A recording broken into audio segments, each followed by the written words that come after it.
hari amasaha umuntu agomba gusinzira kugira ngo umubiri nawe ubwawo winegure, urebe ibyo wakemura mu bibazo umuntu yawuteje mu gihe cy'akazi. Iyo umunaniro utabashije kuvaho, umuntu ntabashe kuruhuka neza, urumva ko ikibaho n'umubiri ubwawo ugeraho ukabirambirwa. Iyo birambiwe rero ni ukuvuga ngo hari uburyo umubiri utwihanganiramo bitewe n'uburyo tugira gute tutwaramo umubiri wacu umunsi ku wundi. Icyo gihe rero umubiri umaze kunanirwa, igikurikiraho ni ukurwara. Umunaniro akenshi niwo utera indwara. Buri muntu wese rero igikorwa cyose umuntu abasha gukora, icyo ari cyo cyose wakora, gitanga umunaniro. Iryo ni ryo banga riri muri Menya Ubuzima TV, niryo banga riri mu bikorwa by'umuntu bya buri munsi, niryo banga riri mu buzima bwa buri munsi. Niba ushaka kugira ubuzima buzira umuze, niba ushaka kugira imibereho myiza, menya yuko uburyo ubayeho umunsi ku wundi, buri munsi hari ubwoko bw'umunaniro imibereho yawe itera ubuzima bwawe.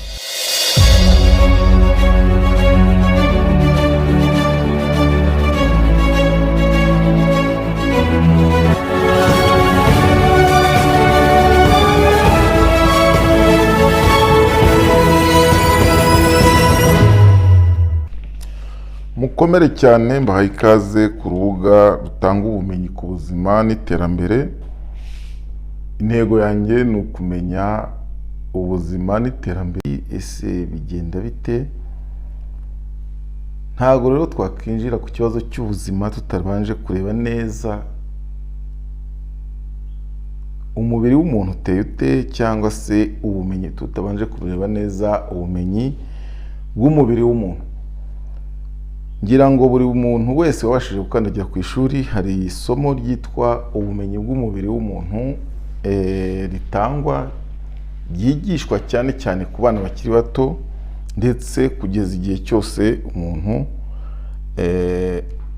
amaze gukura. Ubumenyi bw'umuntu twese nkeka ko twabashije kumenya, twigishijwe neza yuko umubiri w'umuntu ugizwe n'ibice bitatu: umutwe, igihimba, amaguru n'amaboko. Ibyo bice uko ari bitatu bikaba bigizwe n'ibindi bintu bitatu. Umubiri w'umuntu ugizwe n'amagufwa, inyama ndetse n'amaraso. Ibyo bintu iyo biteranije, umutwe, igihimba, amaguru n'amaboko ndetse inyama, amagufwa n'amaraso, nibyo bitwereka umuntu tubona. Nifuza ko tuzatwiga ibintu buri wese yabasha gusobanukirwa kandi akabyumva mu buryo bumworoheye, hatabayeho gukekeranya cyangwa gushakisha mu bundi buryo kugira ngo umuntu abashe gusobanukirwa. Niba twifuza ko umuntu yagira ubuzima bwiza buzira umuze kandi atekanye, ateye n'imbere, ni byiza ko rero umuntu amenya ubuzima ni iki, umubiri w'umuntu ni iki, iterambere ni iki. Icyo gihe bizatuma umuntu abasha kugira ubuzima bwiza kandi abashe gutera imbere afite ubuzima buzira umuze. Ibyo nibyo bituma abasha gukora akazi neza, kuzuza inshingano ze neza, ndetse agatanga n'umusaruro wa ngombwa kandi utubutse cyangwa ushyitse bijyanye n'ikigero cy'ibikorwa bye. Tukiri ku bumenyi bw'umubiri w'umuntu rero, kugira ngo umuntu abe ari muzima nuko amagufwa aba ari mazima, imihore cyangwa inyama ze ari nzima, ndetse n'amaraso atembera mu mubiri ku buryo bwiza, nta mbogamizi cyangwa inzitizi izo arizo zose zirangwa mu buzima, mu mitemberere y'amaraso no mu mikorere y'inyama ndetse n'amagufwa. Ubuzima rero mu iterambere, tumaze kubona umuntu cyangwa kugira bike tumenya ku mubiri w'umuntu,